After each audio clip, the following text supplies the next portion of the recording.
He gave me a rough time. He was a rough guy. Yeah. One of the most intelligent I ever met.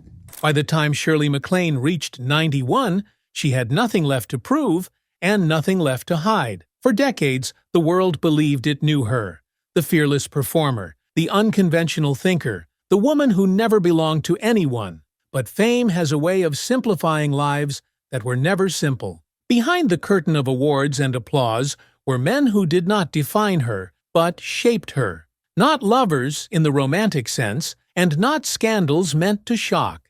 She called them something far more revealing: teachers, men who challenged her independence, men who exposed her emotional blind spots, men who arrived at the wrong time, and sometimes the exact right one. She did not speak of them to settle scores. She spoke of them to tell the truth she once avoided. This is not a story about who she loved, but about what love taught her. Stay with this story until the end, because in the final chapters, the men she calls her greatest teachers come from 3 different worlds, and the last lesson is the most personal of all. Number 1. Steve Parker. When Shirley MacLaine married Steve Parker in 1954, she was only 20 years old, newly arrived in Hollywood, and still learning how quickly ambition could outrun emotional readiness. Parker, a producer with international ties, seemed to offer grounding at a moment when her life was already in motion. But as she later admitted, the marriage was never built on traditional closeness. In her memoir, Out on a Limb, 1983, MacLaine wrote with striking honesty, "Steve and I lived parallel lives. We were married in name, but not in rhythm." Their marriage quickly became defined by geography. Parker spent most of his professional life in Japan, while MacLaine's career exploded in the United States. In interviews, she explained that this distance was not accidental, it was tolerated, even accepted. "I didn't know how to share my space," she once said. Independence felt safer than intimacy. Rather than romanticizing the arrangement, MacLaine framed it as a lesson she learned too young. She acknowledged that the structure of the marriage allowed her to avoid emotional vulnerability while still maintaining social stability. In Out on a Limb, she reflected, "Marriage showed me what I wasn't prepared to give, and that was presence." They remained married for 28 years, raising their daughter, Sachi, with mutual respect but emotional separation. There were no public scandals, no dramatic courtroom battles, only quiet acknowledgement that the relationship had long ceased to function in a meaningful way. "We didn't fail," she later said in a televised interview. "We simply stopped trying to be something we weren't." Their divorce in 1982 felt less like an ending than a formal recognition of a truth already lived. Steve Parker did not break her heart, but he taught her that distance, once chosen, becomes a habit that is difficult to unlearn. Steve Parker was not the love of her life, but he was her first great teacher, showing her that commitment without presence leaves a quiet ache, and that independence, when chosen too early, can become a lifelong habit. Number 2. Robert Mitchum. By the late 1950s, Shirley MacLaine was no longer a rising ingenue. She was a force. It was during this period that she encountered Robert Mitchum, a man whose reputation preceded him. Brilliant on screen, guarded in life, and emotionally unreachable by design. Their connection emerged not from romance, but from proximity within an industry built on long hours, shared silences, and unspoken tension. In her memoir, My Lucky Stars, 1995, MacLaine addressed Mitchum with restraint, choosing clarity over sentiment. Robert was never interested in explaining himself. He believed mystery was a form of protection. She admired his talent deeply, but she also recognized something colder beneath it. In interviews, she described Mitchum as a man who refused emotional negotiation. "He didn't invite closeness," she once said. "You either accepted the distance, or you disappeared." What made Mitchum significant was not what he offered her, but what he withheld. MacLaine later reflected that being around him forced her to confront a pattern she was repeating: gravitation toward emotionally unavailable men. In Out on a Limb, she wrote, Robert mirrored a part of myself I didn't want to face.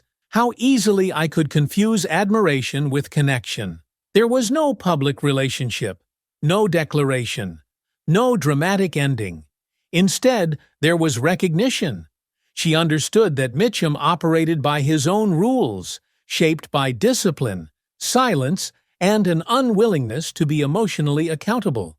He was kind in his way, she explained years later, but kindness is not intimacy. Robert Mitchum became a quiet instructor in restraint. He taught her that strength without vulnerability becomes isolation, and that emotional distance, when mistaken for depth, can quietly hollow a relationship before it ever begins. Number 3. Yves Montand. When Shirley MacLaine met Yves Montand in the early 1960s, it was not in secrecy, but in plain sight, inside a world where charisma was currency and temptation, often masqueraded as art. Montand was already a European icon, charming, politically aware, and emotionally expressive in ways Hollywood men often were not. MacLaine wrote about Montand with unusual clarity in her memoir, Out on a Limb. She did not romanticize him. Instead, she acknowledged the danger of the connection. Yves represented everything emotional that my life was not allowing me to explore. What struck her most was his openness. In later interviews, she explained that Montand spoke freely about desire, fear, and contradiction, qualities she found both magnetic and unsettling. He lived emotionally out loud, she said, and that frightened me. Their connection unfolded during a period when MacLaine was questioning the emotional cost of her independence. Montand, however, belonged to another life, another moral universe, one already complicated by commitments she chose not to violate. In My Lucky Stars, she reflected, the lesson wasn't about what happened, it was about what didn't, and why restraint matters. She later emphasized that Montand forced her to confront the difference between temptation and truth. Attraction, she realized, could feel profound without being ethical or sustainable. Wanting something doesn't make it right, she wrote, and resisting doesn't mean you've lost. There was no scandal, she claimed, no confessional revelation meant to shock. Instead, Montand remained a symbol, a man who arrived at the exact moment she needed to understand the limits of desire. Yves taught me that not every connection is meant to be entered, she later said. Yves Montand became her teacher in restraint. He showed her that dignity sometimes lives not in action, but in the decision to walk away. Number 4. Olof Palme. When Shirley MacLaine encountered Olof Palme, it was not within the familiar architecture of Hollywood, but in the rarer space where ideas, ethics, and global responsibility carried more weight than celebrity. Palme, the Prime Minister of Sweden, represented a kind of authority MacLaine was unaccustomed to, one rooted not in applause, but in consequence. In her memoir, Out on a Limb, MacLaine wrote about Palme with unmistakable respect. Olof lived with the burden of decisions that affected millions. Being around him made my own worries feel smaller and sharper. Their conversations, she explained, were shaped by philosophy, justice, and the tension between idealism and power. In later interviews, MacLaine noted that Palme challenged her worldview without condescension. He didn't try to impress me, she said. He tried to make me think. What struck her most was his moral seriousness. Palme spoke openly about political sacrifice, public scrutiny, and the loneliness of leadership. MacLaine later reflected that his presence forced her to examine the difference between personal freedom and responsibility. Fame gives you options, she wrote. Power takes them away. There was no romance, she described, no emotional entanglement. Instead, Palme entered her life as a counterweight, someone who reminded her that passion without purpose can feel empty. He taught me that conviction costs something, she said, and that comfort is often the enemy of truth. Palme's assassination in 1986 deeply affected her. She later said it felt like the loss of a voice that still mattered. When someone like Olof is gone, she reflected, the silence is heavier than words. Olof Palme became her teacher in moral gravity, showing her that a life measured only by self-expression risks missing its responsibility to the world. Number 5. Pierre Trudeau. When Shirley MacLaine crossed paths with Pierre Trudeau, she encountered a man whose presence filled rooms without demanding attention. Trudeau was intellect wrapped in charm, measured, ironic, and unmistakably aware of the weight he carried as Canada's Prime Minister. For MacLaine, the encounter represented something new, attraction tempered by authority. In Out on a Limb, she acknowledged the pull of his mind more than his persona. Pierre was seductive in thought. Conversation with him felt like a chess game where every move mattered. What fascinated her most was his ability to remain emotionally composed while navigating enormous public pressure. In later interviews, MacLaine explained that Trudeau never confused intimacy with availability. He knew exactly where his boundaries were, she said, and he never apologized for them. Their conversations, she recalled, revolved around governance, philosophy, and the cost of public service. Trudeau spoke openly about sacrifice, about how leadership requires a controlled emotional distance. MacLaine later reflected in her writing, "Power demands restraint. Watching him, I realized how much freedom I had taken for granted. There was admiration, curiosity, and mutual respect, but no illusion of possibility." Trudeau's life was already claimed by duty, and MacLaine recognized the futility of crossing that line. "Some people enter your life to remind you where you don't belong," she wrote, "and that knowledge can be clarifying." What Pierre Trudeau taught her was not romance, but proportion. He showed her that brilliance does not require emotional accessibility, and that some connections exist only to sharpen self-awareness. "He made me understand," she later said, "that not every powerful connection is meant to become personal." Pierre Trudeau became her teacher in limits, demonstrating that admiration, when disciplined by reality, can remain dignified rather than destructive. Number 6. Andrew Peacock. By the time Shirley MacLaine met Andrew Peacock, she was no longer searching for identity or validation. She was a woman shaped by decades of self-examination, independence, and hard-earned clarity.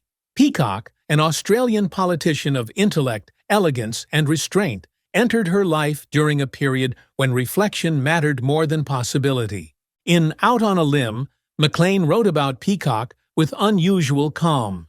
"Andrew arrived when I finally understood myself well enough to recognize what I could and could not offer." What distinguished Peacock from the men before him was emotional timing. In interviews, MacLaine explained that he possessed a rare balance: warmth without intrusion, interest without pressure. "He listened more than he spoke," she once said. "That alone set him apart." Their connection was grounded in conversation and mutual respect, rather than ambition or attraction.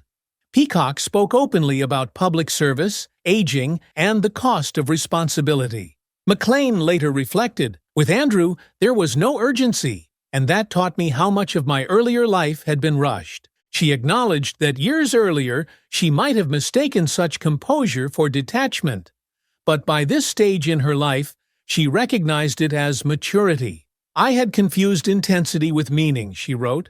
"Andrew showed me that steadiness can be just as profound." There was no dramatic ending, no lingering heartbreak. Instead, there was acceptance. MacLaine understood that some connections are meant to arrive late, not to change the course of a life, but to confirm it. "He didn't enter my life to disrupt it," she said in a later interview. "He entered it to affirm it." Andrew Peacock became her final teacher, not in love, but in timing. He showed her that wisdom often appears when desire has quieted, and that peace, once learned, no longer needs to be pursued. The lessons that remained. At 91, Shirley MacLaine does not speak of love as conquest or regret. She speaks of it as education. Each man who passed through her life left something behind. Not always warmth, not always comfort, but clarity. Distance taught her independence. Restraint taught her dignity. Power taught her limits. And timing taught her peace. These were not fairy tale romances. They were chapters of becoming.